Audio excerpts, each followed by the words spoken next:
Disney a commis l'erreur à 25 milliards de dollars que personne ne connaît.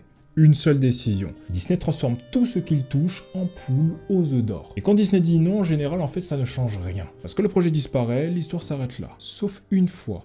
Parce qu'à la fin des années 90, Disney est au sommet de son pouvoir. Il domine le divertissement mondial, il dicte les règles du jeu. Et c'est à ce moment précis que Disney a Harry Potter sous les yeux. Et Disney dit non.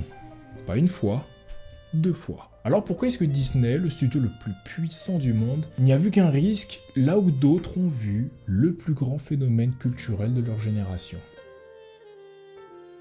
Et donc à la fin des années 90, Disney n'est plus un simple studio. C'est une usine à succès. Une machine industrielle qui standardise, qui formate et qui transforme chaque idée en produit mondial. Disney sort d'une décennie légendaire, je dois le rappeler, avec Le Roi Lion, avec Aladdin, avec La Belle et la Bête. Il y a des milliards au box-office, il y a des rayons de jouets qui sont saturés, et il y a des parcs à thème qui sont pleins à craquer. Disney se sent intouchable, clairement. Et à ce moment-là, en fait, il ne cherche pas à faire des histoires. Disney cherche à faire des formats. Des récits qui sont calibrés pour fabriquer des icônes marketing globales. Des personnages simples, figés dans le temps, capables de rester éternellement imprimés sur un t-shirt ou sur une boîte de céréales. Harry Potter, quant à lui, il pose problème.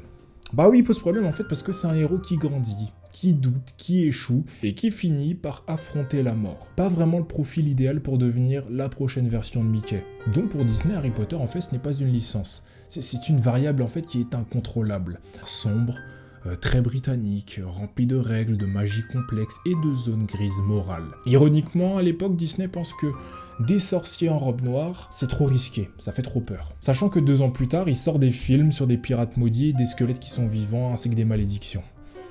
Cherchez l'erreur. Mais la vraie question n'est pas pourquoi est-ce que Disney a dit non, c'est pourquoi à la fin des années 90, avec toutes les informations qu'ils avaient, ce refus leur a semblé évident. Pendant que Disney analyse, il y a un autre studio qui raisonne différemment. Parce que chez Warner, en fait, on n'est pas dans une usine à mascotte. C'est le studio des réalisateurs. Le studio qui a laissé Tim Burton transformer Batman en héros sombre et tourmenté. Le studio qui a accepté également des univers plus adultes, plus étranges, moins rassurants. Quand la Warner regarde Harry Potter, ils ne voient pas un simple livre pour enfants, ils en voient un folklore moderne en train de naître. Une légende urbaine que les enfants vont se raconter puis se transmettre en grandissant. Là où Disney justement cherche des formats qui sont figés, la Warner en fait parie sur le temps long. Harry Potter est complexe, il évolue, il s'assombrit. Mais pour Warner, c'est exactement ce qu'il faut. Un héros qui grandit, c'est un public qui reste. C'est une fidélité sur 10, 20 ans, sur plusieurs décennies. La Warner ne le sait pas encore, mais à cet instant précis, ils viennent de signer pour 8 films et plus de 7 milliards de dollars de box-office.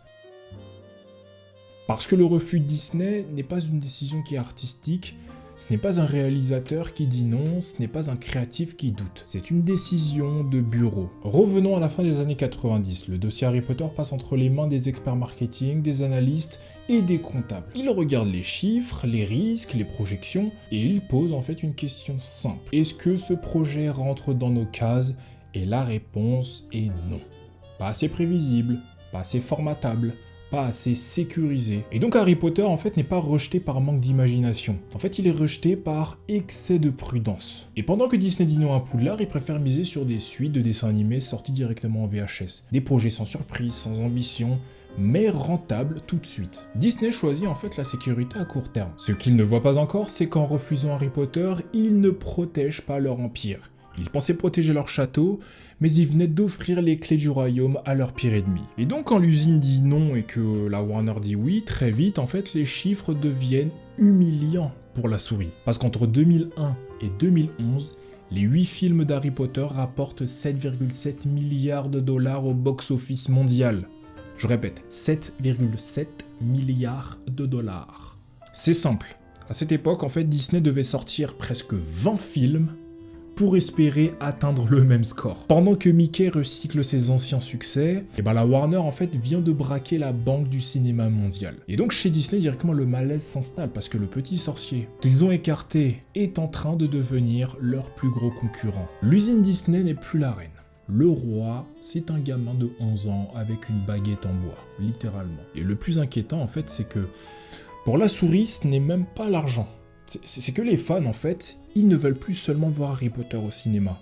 Ils veulent habiter dans cet univers. Et c'est à ce moment précis que Disney ne le sait pas encore, mais la prochaine bataille ne va pas se jouer sur un écran. Et à ce stade, Harry Potter en fait n'est plus un simple succès au cinéma, c'est une force culturelle. J.K. Rowling en fait n'est plus une simple auteure, c'est l'une des femmes les plus puissantes du divertissement mondial. Et elle a une idée qui est très claire de ce qu'elle veut faire de son univers. Parce qu'avant Harry Potter, un parc d'attractions c'est surtout un empilement de manèges. Des montagnes russes, des décors jolis, mais peu de lien avec le réel. Et après Harry Potter, tout change, parce que le parc en question, c'est un parc qui ne doit plus montrer un univers, il doit en devenir un. Et donc après Harry Potter, un parc n'est plus un endroit qu'on visite, c'est une deuxième réalité. C'est une deuxième réalité dans laquelle on entre. Un monde cohérent, habitable, qui est crédible. Et J.K. Rowling, elle est intraitable. Parce qu'avec des milliards derrière elle, elle impose ses règles. Une fidélité qui est totale, une immersion qui est absolue, aucune concession. Et Disney, lors des négociations, pour pouvoir mettre en place le parc à Disney, en fait, ils pensent qu'ils vont pouvoir dicter leurs conditions à JK. Ils ne savent pas encore qu'ils sont tombés sur plus têtu qu'eux.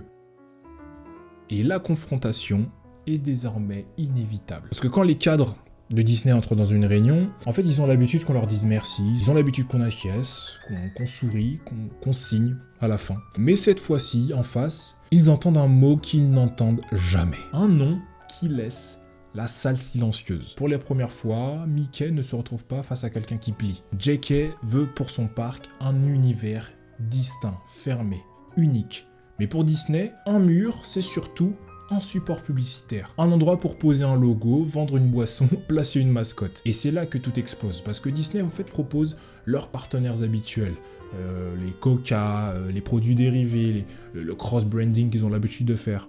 Et J.K. Rowling en fait elle refuse. Elle ne veut pas de Coca, elle veut en fait sa propre bière, la bière au beurre. Et Disney pense alors que le contrôle est leur plus grande force, mais il est en train de devenir leur plus gros point faible. Parce que J.K. Rowling en fait impose une condition que Disney juge totalement absurde. Harry Potter ne sera pas placé à côté de Dumbo. C'est hors de question. Pas question en fait que Poudlard devienne une attraction parmi tant d'autres. Et à cet instant précis, Disney pense encore pouvoir faire céder J.K. Rowling. Ils ne savent pas que cette exigence va tout faire basculer. Et à ce moment précis, chez Disney, il y a une certitude qui domine. Sans eux, le parc Harry Potter ne verra jamais le jour. Ils pensent être les seuls capables de construire un parc à cette échelle. Parce que les exigences de Rowling sont jugées excessives.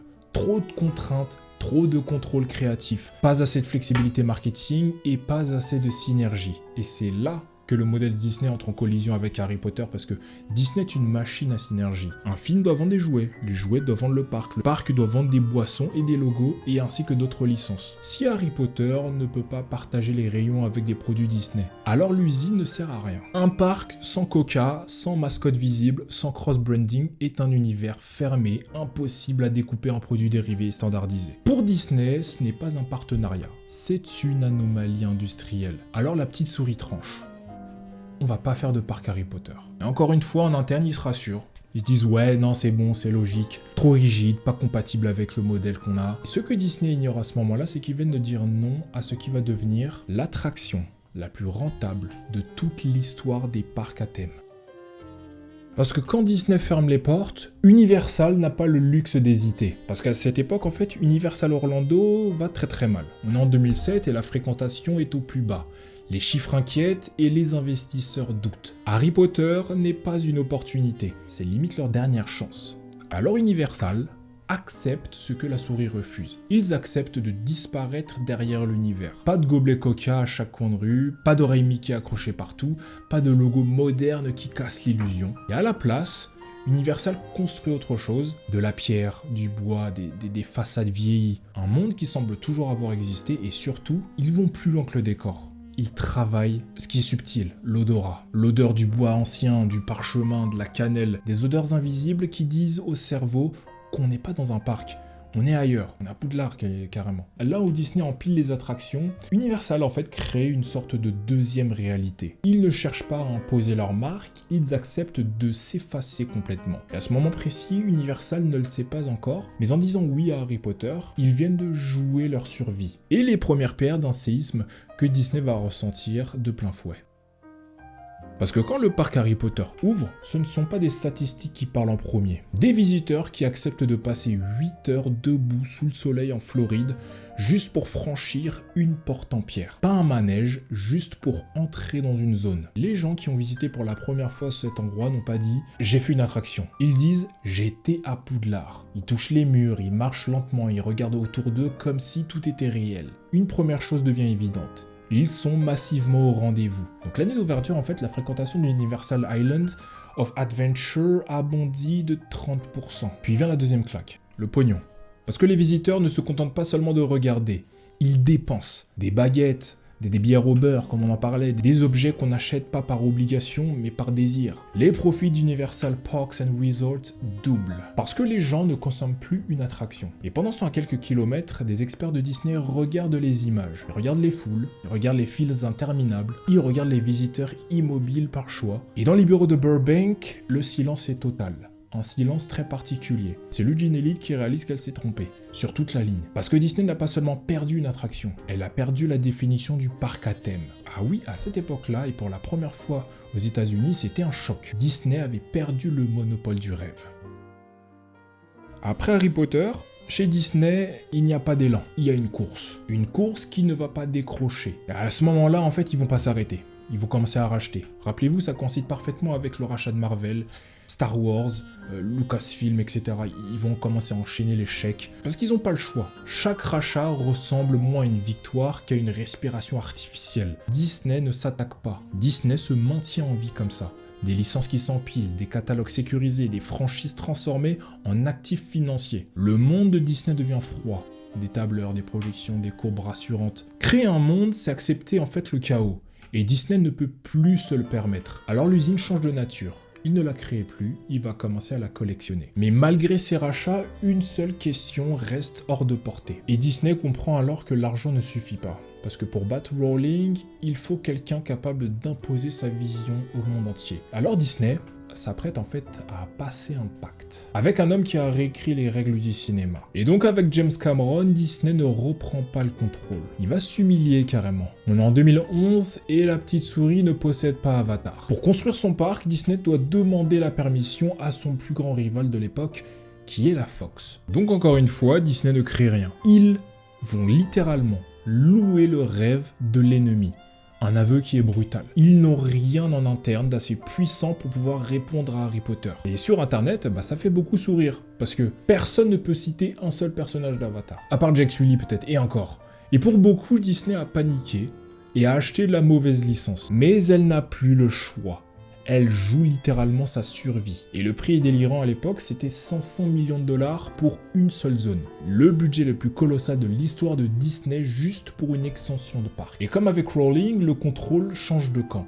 James Cameron a un droit de veto qui est total. C'est comme si en fait, Disney n'était plus le patron chez lui. Que ces exigences-là de James Cameron, elles sont réelles. Il veut des capteurs de pression, il veut des technologies qui n'existent pas encore. Et Disney doit les inventer juste pour satisfaire l'obsession d'un seul homme. Et pendant ce temps, il y a une rumeur qui circule qui semblerait que la Fox aurait fait monter les enchères parce qu'il savait que Disney était aux abois après le succès d'Universal. Donc la vengeance, elle est parfaite. Pour battre le sorcier de Rowling, en fait, la petite souris est devenue le pantin de Cameron. Et le symbole, il est terrible, parce que le Disney des années 90, lui, dominait le monde. Celui des années 2010 doit demander la permission pour pouvoir continuer à rêver. Le succès d'Avatar, mais il est surtout visuel. Et le succès d'Harry Potter, lui, il est identitaire. À Pandora, les visiteurs viennent faire « wow », prennent une belle photo et puis ils passent à autre chose. Tandis qu'à Poudlard, en fait, les gens ne viennent pas pour une photo. Ils viennent mettre la robe de sorcier, ils choisissent une maison, ils se reconnaissent dans un monde. Dans un cas, on est un touriste d'un univers qui est étranger, et dans l'autre, en fait, on est un habitant qui rentre chez lui. Ce que Disney a créé ces 2 dernières décennies, ce sont des spectateurs. Tandis que Rowling a créé littéralement des disciples, une nouvelle culture. Et la technologie place le public devant un écran. Tandis que le mythe le place à l'intérieur de l'histoire. Un écran, ça s'éteint, mais un mythe, ça se raconte, et c'est fait pour toucher différentes générations. 20 ans plus tard, les livres d'Harry Potter se vendent toujours. Le lore, il est toujours exploité. Là, dans très peu de temps, ils vont refaire une série, c'est pour te dire. Content, pas content, les gens vont quand même regarder. Les parcs sont pleins, la ferveur ne baisse pas. Pendant ce temps, les licences de super-héros s'essoufflent. Et donc au final, la plus grande erreur de Disney n'a pas été de refuser Harry Potter. Absolument pas. La véritable erreur, en fait, c'est d'avoir cru qu'on pouvait acheter ce qui doit être transmis. Disney investit des milliards de dollars dans des parcs parfaits, ultra technologiques, parfois même boudés par les fans. Tandis qu'Universal, il récolte des milliards chaque année, juste avec de la bière au beurre et des baguettes en plastique. Et d'un côté, on a Disney qui a sorti le chéquier, de l'autre côté, JK qui a sorti un monde. L'un a fait du bruit, l'autre a fait une racine. Et quand Disney a perdu Harry Potter, il n'a pas perdu un film, ni un parc, ni une franchise, il a perdu le monopole du rêve. Parce que le rêve ne se contrôle pas, il ne s'achète pas, il se partage. Merci d'avoir regardé cette vidéo. Like, partage, abonne-toi, mets la cloche si c'est pas déjà fait. Et on se voit à très bientôt. Ciao.